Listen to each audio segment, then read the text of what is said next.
Brněnská společnost SolSol, působící v oblasti prodeje solárních technologií, prochází od svého založení v roce 2012 neustálým růstem a rozšiřováním.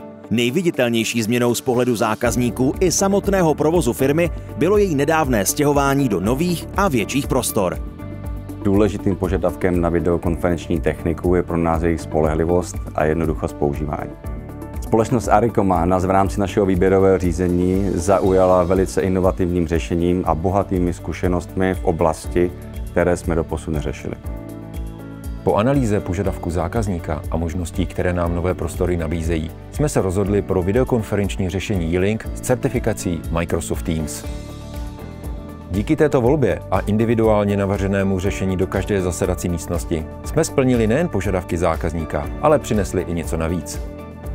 Řešení Yealink zde umožňuje vedle nativního Microsoft Teams Rooms režimu i tzv. BIOT, tedy použití videokonferenční techniky pro jakoukoliv komunikační platformu. Předností je zde bezdrátový přenos sdíleného obrazu nebo dvoukamerový systém v největší zasedací místnosti. Kvůli velkému množství skleněných stěn bylo například nutné omezit reakci kamer na osoby, které se pohybují za skleněnou příčkou. I takové detaily jsme s Yealinkem vyřešili. Pomyslnou třešničkou na celém řešení je videokonferenční dotykový panel Meeting Board, který kromě standardního videokonferenčního hovoru umožňuje i interaktivní práci například ve sdíleném dokumentu. Jako dodavatele hardwaru jsme zvolili společnost Joyce, která je na trhu od roku 1996. S řešením Yealink má bohaté zkušenosti, včetně nadstandardní technické podpory a servisu.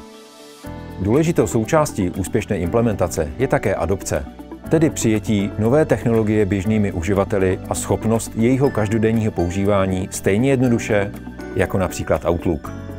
Videokonferenční techniku dnes ve společnosti SolSol používáme prakticky na každodenní bázi, jak v komunikaci s našimi zahraničními a českými partnery, tak mezi jednotlivými středisky. Díky ní a společnosti Arikoma dnes můžeme efektivně, jednoduše a rychle komunikovat na jakoukoliv vzdálenost.